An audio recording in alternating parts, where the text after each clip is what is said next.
మనం super exclusive news చూస్తున్నాం. ఏపీలో పౌర సేవలకు సంబంధించి ప్రభుత్వం ఒక విప్లవాత్మకమైనటువంటి నిర్ణయం తీసుకునే దిశగా అడుగులు వేస్తోంది.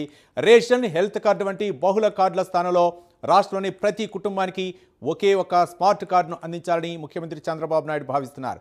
ఫ్యామిలీ బెనిఫిట్ మేనేజ్మెంట్ సిస్టమ్ పేరుతో ఈ నూతన వ్యవస్థకు శ్రీకారం చుట్టారు.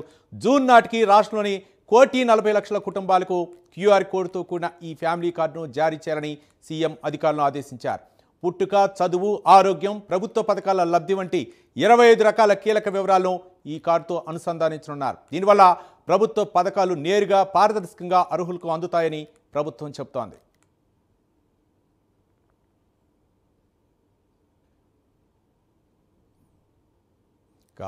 ఏపీ ప్రభుత్వం విప్లవాత్మకమైనటువంటి నిర్ణయం తీసుకుంది. ముఖ్యంగా ఒక స్మార్ట్ కార్డు పేరుతో క్యూఆర్ కోడ్ తోటి ప్రభుత్వ పథకాలు నిజంగా అర్హులైన వారికి అందాలనే ఉద్దేశంతో ఈ స్మార్ట్ కార్డును అయితే ప్రవేశపెట్టనుంది. దీనిపై మరింత సమాచారం మా కరెస్పాండెంట్ రవికృష్ణ అందిస్తారు. రవికృష్ణ, ప్రభుత్వం అంటే ఏ పథకాలకి ఈ కార్డులు వర్తించాయి? ముఖ్యంగా రాష్ట్రంలో అమలు అవుతున్నటువంటి పథకాలు, గతంలో ఇచ్చినటువంటి కొన్ని పథకాలు ఉన్నాయి. మరోపక్క పౌర సేవలు ఏ విధంగా అందించాలనే ఉద్దేశంతో ప్రభుత్వం భావిస్తుంది అనుకోవచ్చు. రవికృష్ణ. అంటే రవి, ఏదైతే ప్రభుత్వం అయితే మాత్రం ప్రజలకు మరింతగా కూడా పౌర సేవలను చాలా సరళీకృతంగా అందించాలనే ఒక కాన్సెప్ట్ అయితే తీసుకొచ్చింది.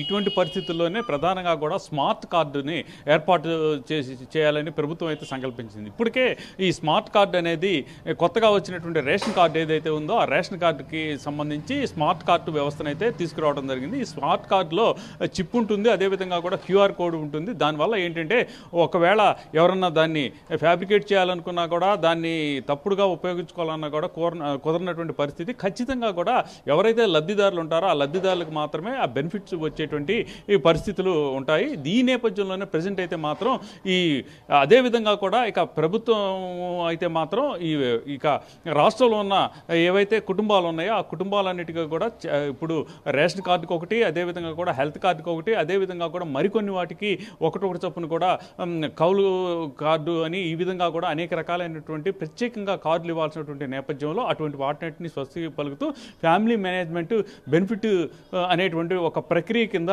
ఈ స్మార్ట్ కార్డును తీసుకొచ్చేందుకైతే ప్రభుత్వం అయితే సంసిద్ధం వ్యక్తం చేసినటువంటి పరిస్థితి అయితే ఏర్పడినట్టు కూడా తెలుస్తుంది. ప్రధానంగా కూడా సీఎం చంద్రబాబు నాయుడు అయితే మొట్టమొదటి నుంచి కూడా ఆయనకి విజన్ ఉన్నటువంటి నాయకుడు. అదేవిధంగా కూడా ప్రజలకు సంబంధించి ప్రజలకి ఎటువంటి ఇబ్బందులు లేకుండా, అదేవిధంగా కూడా ఎటువంటి కార్డులకి సంబంధించి కార్డుల్లో కూడా ఎటువంటి ఇబ్బందులు రాని విధంగా కూడా ఆయన అయితే మాత్రం చర్యలు తీసుకున్నటువంటి పరిస్థితుల నేపథ్యంలో ఇప్పుడు స్మార్ట్ కార్డు క్యూఆర్ కోడ్తో తీసుకువచ్చినట్లయితే మాత్రం ప్రధానంగా కూడా ప్రజలకి బాగా లబ్ధి చేకూరుతుందని భావించారు. ఈ నేపథ్యంలోనే ఆ స్మార్ట్ కార్డులో ఏర్పాటు చేసేందుకు మాత్రం రంగం సిద్ధం చేయవలసిందిగా కూడా అధికారులకు ఆదేశించారు. దానికి కూడా ఆయన గడువు కూడా పెట్టినటువంటి పరిస్థితి. జూన్ చివరి నాటికి మాత్రం ప్రతి ఒక్కరికి కూడా మొత్తం రాష్ట్రంలో ఉన్నటువంటి 1.4 కుటుంబాలు ఏవైతే ఉన్నాయో వాటన్నిటికీ కూడా ఈ స్మార్ట్ కార్డు ద్వారా సేవలు అందించాలని మాత్రం ఆయన అయితే ఖచ్చితంగా చెప్పారు. ఈ నేపథ్యంలో ప్రజెంట్ అయితే మాత్రం ఆ స్మార్ట్ కార్డుకు సంబంధించి ప్రక్రియ